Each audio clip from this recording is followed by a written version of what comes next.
دا ما شای مخکې مې یوه ورځ ټول دا ودونه وي زوی ته واده نه کوي لمسي ته یې نه کوي کور کې ټرکټر ولاړ د موټر ولاړ د سعودي ته خلک ځي دوکان سته خو د ده د واده روپۍ نسته څنګه موټر اخیستل کېږي ټرکټر اخیستل کېږي ځمکې په کرنالو اخلي دا د واده روپۍ ولې نسته 3 لکه روپۍ 15 لکه روپۍ هغه نسته بیا چې کوزده ورته کړي بیا په کلو کلو غریب ناست بیا روپۍ نه ورکوي دا اوس د ده ښځه ده که پردۍ ده په هغه کور کې ناست دی چې کله واده بیا ورته راړي بیا په هغه ورځ اویزه یې تیاره اوس مو کلي کې یوه سړي ته کوزده وکړه دا اوس په ډېرو تکلیفو ورته پیدا کړه اوس ورته ګرځي شناخته کارت جوړوي ته یې دستي لېږي سعودي ته یار مې وویل چې دا ځوان راوغواړه ورته ووایه چې دا شناخته کارت جوړ نه کړي چې هلته یې ګوره واده ورته وکړي د شریعت په لحاظ درښیم د ټوکې ونه که درته وایم چې واده یې ورته وکړي ځوان سړی ده دی دلته بې کنټروله د واده نه ورته پیدا کېدی اوس یې د واده باندې عادت هم کوي میاشت 2 میاشتې تېرې کړي اوس بیا سعودي ته لېږي 4 کاله په سعودي کې بیا مزدوري پکوي بیا به دی روغ پاتې شي دا ټول مسؤلیت موږ ته راجع ده دا د مصرانو ته راجع ده دا مصران چې خدای پاک دغه هلته رسولي دي د اکثره داسې په دوی باندې خپله مشکلات راځي دا له دې وجې چې په حقوقو کې واقع دي د ښځې حق پسته د اولاد پسته د خور پسته د زوی پسته د ورور پسته د لمسي پسته لور خور یې ورکړه په نکاح مهر دی ځینې خوري په دغه هم غاړې بندېږي مهر خو د چا حق ده د ښځې حتی مهر څه کوي له مهر نه ما سوه په کور کې ځمکه ده په دا ځمکه کې تا خور واده کړه د 2 خویندو د یوه ورور حق ده که نه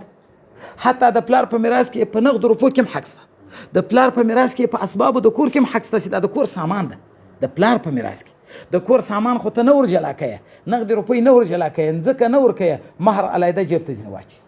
دا خوراک روا ده حتی د سړي خورلانه یې پوښتنه یې نه کوي په کلو کلو لور یې واده ده پسې راځي نه بیایي یې نه د دې غریب سره وس نسته مال چې خاوند یې پلار ته نه ور پرېږدي خو دا اوس مو ویل په میاشت کې یې وارې تګ منع کولی شي خاوند نو چې خاوند یې نه ور پرېږدي دا هم ناروا ده چې بیا دی نه بیایي کرایه نه ورکوي خو دا هم ناروا ده بیا چې یې راولي په دغه کې زما چیرې امامت و یو سړي خور راوسته چیرې واده و داسې کوچیان غوندې خلکو واده او د غریب یو بوټ یوه څپلۍ وه په هغه یوه بوټو څپلۍ کې ځینې ولاړه یو بوټ په پښه یوه څپلۍ وه دواړه یې په یو رقم نه وو د ده کپړې خرڅولې ښه کاروبار یې و نه یو بوټ ور څپلۍ کړه نه یو ور څپلۍ ور بوټ کړي دا نه په سړی به دا خورلنې ته ټکرای کالي ورکوي چې رای ولې دا حق ده په میاشت کې یو وار راتګ په مور و پلار حق ده په کال کې یو وار راتګ په ورونو باندې حق فرضي حق ده دا دی ورکوي نه په نفقه کې به وایي اوله نفقه سړی په خپل ځان لګوي اوله مرتبه نفقه د چا ده د ځان ده او دومره مرتبه نفقه په اهل داسې اولاد ده او ښځې دي درېیمه مرتبه نفقه په غلام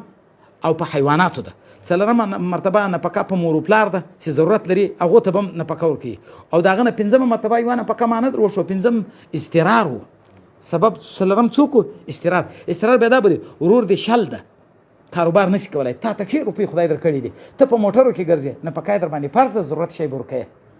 خور دې دغه د خاوند طلاق ورکوي کونډه ناسته ده نفقه یې په تا باندې فرض ده ورکوې به ستا وس ده هغه استرار دا بولي چې خور دې را مجبوره سه ورور دې را مجبور سه کنې د ورور د خور نفقه خو نسته خو هغه را کونډه سو دا بل بیا چې شی لري نه شل ده یا مریض ده نفقه یې در باندې فرض ده نو دغه نه وروسته به بیا نفقه د چا وي نو اول د ځان ده دوم د اهل بیتو ده دریم د مور و پلار ده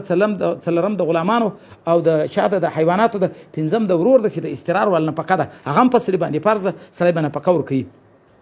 دا د ګرمیو د یخنۍ په اسبابو کې داسې دغه راځي په دا اوس وخت کې یقیني درته اکثره موږ ته داسې معلوم دي اکثره ښځې اکثره واړه ګرځي په دا ډیرانو باندې بوټي ټولوي بیا په کور کې اور په بلوي ښه دومره بوټی نه راوړي کور ته چې چای په پوښ کړي نه په خپله راوړي نه په پیسو باندې راوړي د پکیو یو پسې دغسې مسله ده د سړو اوبو یو پسې دغسې مسله ده دا شانو کې د سړي غاړې په بندېږي دا ته حقوق العباد وایي دا د نفقې بحث ټیم پراسئ